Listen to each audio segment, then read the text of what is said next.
After reviewing the film, I don't feel a whole lot different than I did after the game. We did a lot of really good things, in this game, made a lot of explosive plays offensively, did a good job of creating balance, run and pass. Defensively, we played really well, for the first, couple quarters of the game. But really, we lost our intensity in the third quarter. Had a disastrous third quarter relative to statistics, relative to errors in the kicking game, relative to field position, time of possession, whatever you want to talk about. But have to give the team a lot of credit for gaining the resiliency to, come back and play really well in the fourth quarter, which was, really the difference in the game. So a lot of lessons to be learned here, and hopefully our players will learn that I think we had the right mindset playing on the road. We started out the game really, really well. I don't think we sustained it like we need to, and that's the next step of what we need to learn. But Texas A&M has a really, really good team. These guys have a lot of good players. Jimbo does a really good job of coaching them. A lot of challenging, things on offense has always been the case with him being a really, really good offensive coach and play caller. They got some very explosive players on offense. Evan Stewart's a really good receiver. A-Chain, I think I'm saying his name correctly, number 6, is really an explosive player, not only as a returner, but as a runner and a receiver. I mean, this guy is a very, very talented guy. So they've got a really, really good offensive team.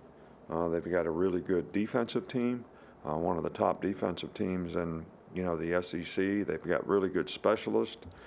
So, this is a really good team all the way around. And, what happened in last week's game is not going to have any effect on what happens in this game.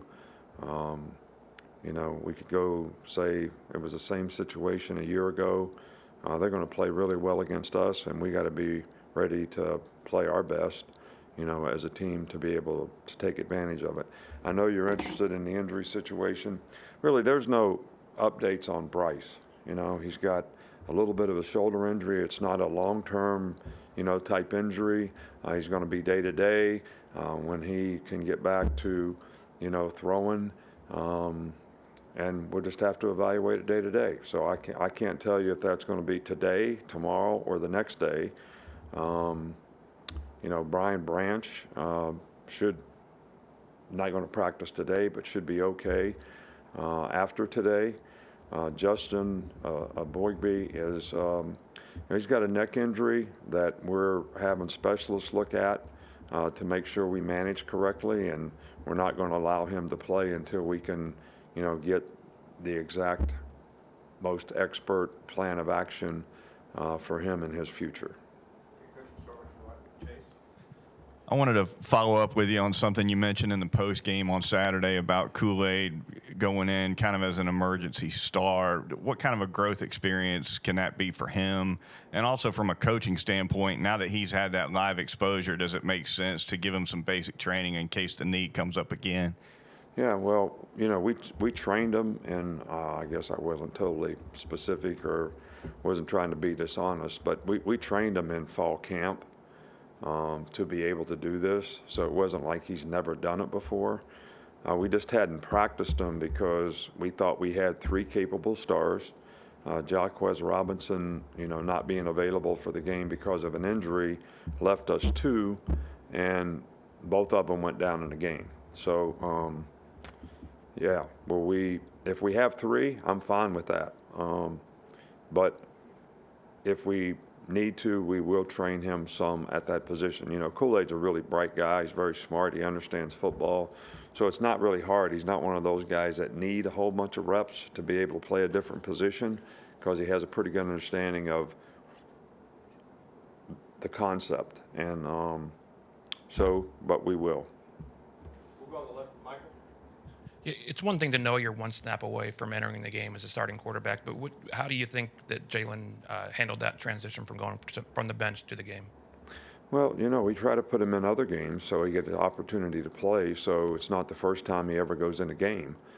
But I, hopefully that's what you try to do is prepare guys so when they get an opportunity, they're ready to play. That's why you try to get guys really good game experience. So if they have to play, they feel more comfortable going into the game.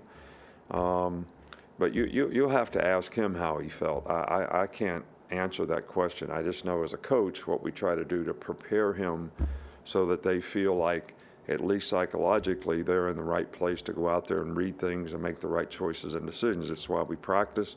It's why we give guys experience. And we've been fortunate that, Jalen got a pretty good bit of experience, in these first few games. Back here on the right, Charlie. After the game, you talked about the blocking being good on those long runs in the fourth quarter, but what do you think of the offensive line's performance as a whole on the road? Yeah, well, they did a good job in this game especially. I think this was the best game we've played. I think they've shown improvement every week. I think that's important. I think that, you're talking about a team that had 15 sacks, going into the game, led the league in sacks. And they say they got one sack. I guess it must have been on Bryce's scramble. He must have lost a half an inch or something on that play. But I thought they did a great job in pass protection, too, against some pretty good pass rushers and a pretty good pressure scheme. Step here with Nick. A&M's starting quarterback also had a bit of an injury in their last game. How do you prepare as a defense when you're not sure who the quarterback is going to be throughout the week? Well, I mean, we've seen a little bit of both guys. We don't really know what the circumstances of the situation, but we have to prepare for both guys. I mean, we do this a lot, especially when the skill set of the two guys is a little bit different. We have no way of knowing if, 13 plays, if they're going to do something different with him. We just have to prepare for what we know they've done in the past and be ready to adjust in a game if there's something different. Right middle with Kurt. Yes, Coach. I was wondering, it seems like all good teams at some point in the season have a really tough game. And even if you win it, do you get something out of that, an intangible later on, or is there any record of that, I guess, that you would say you do or don't? Well, I would say that, we've only had, 2 teams around here in 15 years that have gone undefeated. That didn't mean that the teams that lost a game necessarily didn't have, in some cases, the same amount of success as the other. All right, the question is do you need to lose a game to learn? Do you need to lose a game to get it right? Do you need to lose a game to say it's important to practice the right way, do things the right way, take care of myself the right way?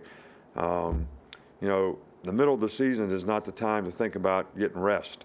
You rest at the end of the season. All right, the season is a grind. Practice is a grind. Preparation is a grind, mentally and physically on players. But you got to make a choice. Are you going to grind through that and continue, or can you learn from the lessons when you win as well as when you lose? Or do you have to lose to learn the lessons? And I think that's a dynamic that every team has to prove that they can continue to do these things over the course of the season. Back left with Nick. You had mentioned on Saturday that Bryce had a few types of these injuries before. How did you guys kind of handle that in the past? Well, there's nothing to handle. What do you want me to handle? I mean, only thing I would tell Bryce is don't put yourself in a bad position. He could have thrown the ball away before, and he could have just let the guy tackle him. In either case, he probably wouldn't have an issue. All right, but putting himself in the awkward position of trying to throw the ball on his way down and then, landing the way he did, just try to avoid those kind of circumstances and situations for any injury. But again, that's just it's not a criticism, it's a teaching moment that players have to learn. And the thing about great competitors, and Bryce is a great competitor, is they always want to make a play. They're going to go to the last nth degree to make a play. But sometimes you got to know when there's no play to be made. And now it's time to not put myself at risk. You've talked about Jalen Merrill's unique skill set. Just given that, is there a thought of maybe putting a package together for him regardless of Bryce's injury status? We already have one. So Okay, we got three. you want us to put a new one together now just because he might play, or use the old one? I mean, we can do either one. I mean, I'll go talk to the offensive coaches and see. To use that more often then? Again, I don't talk to Jimbo on a regular basis, but I'll call him and tell him right after the conference if you want me to. I mean, you guys think I'm going to tell you what we're going to do with our offense and our team? You might as well make it up. I saw today where there's headlines in the paper that, I'm going to keep it a secret what we're going to do with Bryce. It sounded like me making that statement, but I've never said that. But it was there in black and white. So you can make up whatever you want to make up. Look at somebody else's running quarterback and say they should put these plays in. I think that'd be a better way to do it. Three quick ones in the back. We'll start with Taylor. Hey, Coach. Kool-Aid, local guy. You can tell he really loves his family, and it really seems like ever since high school, he's really dedicated himself to being the best football player he can be. You can teach a lot of things, but you can't necessarily teach that. Just talk about Kool-Aid's character. Yeah, Kool-Aid is very competitive, very smart guy, is a hard worker, kind of understands what it takes to be successful, does a really good job of applying techniques and trying to do things the right way.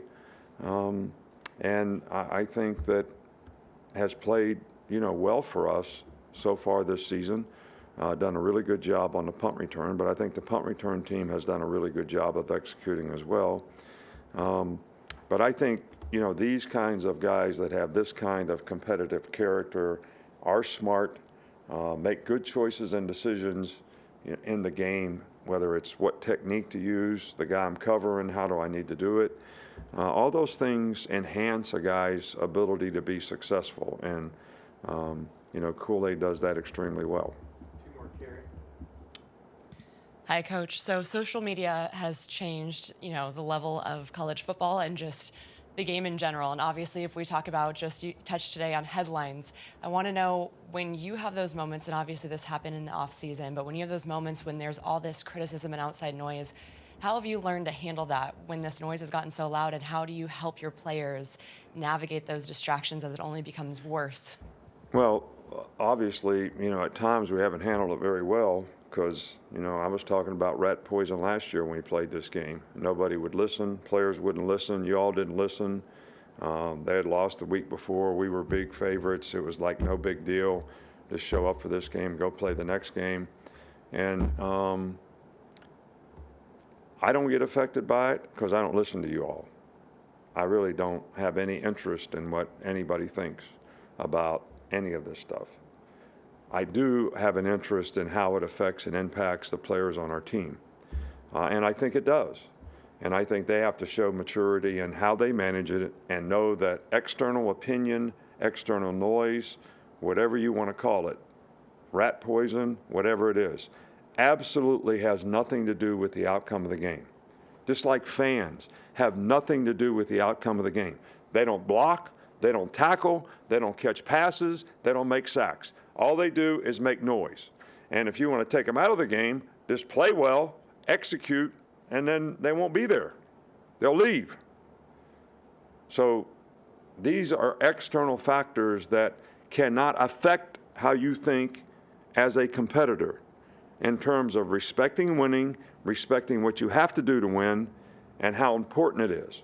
Knowing that we're going to get the other team's best game because they can all get well beating us. So that's how I try to handle it. Does anybody listen? Sometimes, sometimes not. Last one right here. Just on one of Jameer's long touchdown runs yesterday or Saturday, they were blocking to the right, and then a cutback lane opened up. How would you say that blocking, or can you describe how that blocking sets it up to where he's able to see a cutback lane and go and burst through it and go and score a long touchdown? Well, I think that's a sign of a really good running back is you help the offensive line by how you stretch the play, press the hole, whatever it is, so that you lead them to their blocks. All right, then when people overplay the blocks or get hooked, you stick your foot in the ground and hit it. All right, and that's what he did on both of his runs. That's what he does very well, whether it's an inside run or an outside run. So that's part of being a good back. It's not just take the ball and run it. All right, you have to understand, how are we blocking this play? How do I set these blockers up, all right, so that they have the best chance to succeed at their blocks, all right, which these plays were well blocked. He did a great job of running these plays, stretching, finding the seam, and cutting. So you're trying to cut the defense some kind of way. All right, so you got these guys playing outside, you cut these guys off, you press it, and that's where you try to hit it, and that's what happened. All right, thank you.